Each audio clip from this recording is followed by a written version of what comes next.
तो मेरा एग्ज़ाम है, ठीक है। एंड जिस चीज़ का मैं तैयारी करती हूँ उसका एग्ज़ाम मुझे देना है। तो मैंने अपनी अम्मी से कहा कि अम्मी आप तो जानते हैं कि मेरी प्रिपरेशन नहीं हो पाई है उतना, क्योंकि मेरा, आपको तो पता है, आपका तबीयत ख़राब हो गया था, फिर रमज़ान आ गई थी, फिर घर के काम वगैरह, मुझे ना उतना पढ़ने का मौका मिला ना उतना रिवीज़न करने का मौका मिला, तो मैं एग्ज़ाम देने नहीं जाऊँगी। तो पता है मेरी अम्मी ने एक ऐसा बात मुझे कहा ना कि मेरा दिमाग में वो बात घुस गया, इसलिए मैंने सोचा कि वो बात मैं आपके साथ ज़रूर शेयर करूँगी।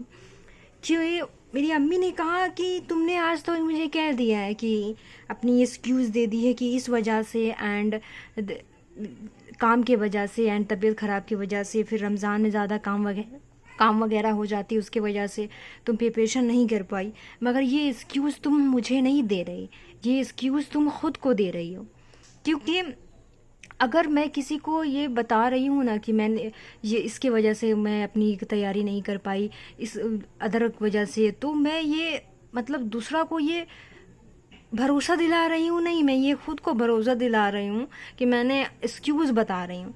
तो मेरी अम्मी बोली कि देखो, तुम किसको ये बता लो, अभी हम मुझे बता ली तुमने ये बात, जाके अपने पापा को बता लो, भैया को बतला लो, मगर तैयारी तुमको ही करना है। तुम दूसरे को बताओगी तो दूसरे तुम्हारे सुन करके थोड़ी देर के लिए बैड फील करेंगे, थोड़ी देर के लिए बुरा फील करेंगे, मगर उससे क्या होगा, तुम्हें कोई फ़ायदा नहीं होने वाला है। तुम अपना एक्सक्यूज़ किसी को भी बता लो, किसी को ही बता लो, चाहे वो बात 100% सही हो या गलत हो, मगर तैयारी तुम्ही को ही करना है। तो ये बात अपना दिमाग में घुसा लो अच्छे से कि बहाने मत बनाओ। अगर वाकई में तुम, ये बात तो सच था कि मेरे पास टाइम नहीं मिला, मगर ऐसा बात भी सच है कि बहुत से ऐसी जगह में मुझे तैयारी करनी चाहिए थी, बहुत से ऐसी जगह में, जैसे मैंने रात में प्रिपरेशन नहीं की उस दौरान, क्योंकि मुझे करनी चाहिए थी। एंड मैंने भी बहुत जगह छोड़ दिया, मैंने भी छोड़ा, सोचा कि इतनी मेहनत नहीं हो पा रही है। बट समटाइम्स मुझे लगता है कि घर के काम्स एंड वगैरह वगैरह जो कुछ भी है, ये मुझे रोक रहे हैं मेरी प्रिपरेशन से। बट समटाइम्स मुझे लगता है कि शायद यही चीज़ मुझे आगे बढ़ाने की कोशिश कर रहे हैं, यही चीज़ मुझे मेहनती बना रहे हैं।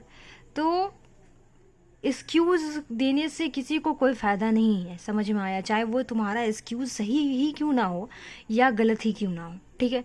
तुम्हें प्रिपरेशन तुम्हारा को खुद करना है, तो प्लीज़ फोकस अपने ऊपर रखिए। और किसी को बताते सबको मत चले कि मेरा ये, कि इसकी वजह से मैंने प्रिपरेशन नहीं कर पाई या उसकी वजह से मैं प्रिपरेशन नहीं कर पाया।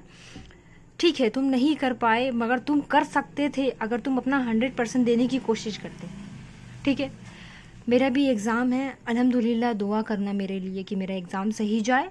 एंड मैं अब एक्सक्यूज़ देना छोड़ दिया मैंने, ये बात मुझे एकदम दिल में जाके लग गई कि नहीं, ये बात भी सही है कि एक्सक्यूज़ देने से फ़ायदा तो कुछ होने वाला नहीं है। समटाइम्स लोग बुरा फील कर लेंगे थोड़ी देर के लिए, मगर वो चीज़ तो मेहनत मुझे ही करनी पड़ेगी। तो ऐसा कुछ करने से नहीं है। अगर आपका कोई सपना है, अगर आपको कुछ पूरा करना है, तो वो आपको खुद ही पूरा करने पड़ेगा, लोग इसके लिए आपको लिए कुछ नहीं कर सकते। एंड काम वगैरह ये तो अदर चीज़ है, ये सबके हिस्से में आता है। ऐसा कोई बात नहीं है कि आप ही को अकेला ये चीज़ मिला है कि आपको काम करके, या बहुत से ऐसे लोग हैं जो काम करके, यहाँ तक कि पैसे कमा करके भी, घर के काम करके भी अपना सपने को पूरा कर लेते हैं। तो एक्सक्यूज़ देना बंद कर दें। एंड मैं भी ये बात अच्छे से समझ गई हूँ। एंड यही कहना था कि बहुत अच्छी बात मेरी अम्मी ने कही है। और देखो यहाँ पे क्या लिखा हुआ है, सपने तो हर कोई देखता है, लेकिन उन्हें पूरा वही करता है जो राहों की मुश्किलों को भी अपना बनाता है, ठीक है। बी अनस्टॉपेबल, ऐसा बनो कि कोई तुम्हें रोक ना सके। कितनी भी मुश्किलातें आए, कितनी भी स्ट्रगल आए लाइफ में, कुछ भी आए, मगर तुम अपने सपनों से कभी ना भाग सको। समझ में आए? अपने सपनों को कभी ना छोड़ो। तो यही बस मुझे, ये बात मुझे कहना ही था यार, तो मैंने कह दिया। Bye bye.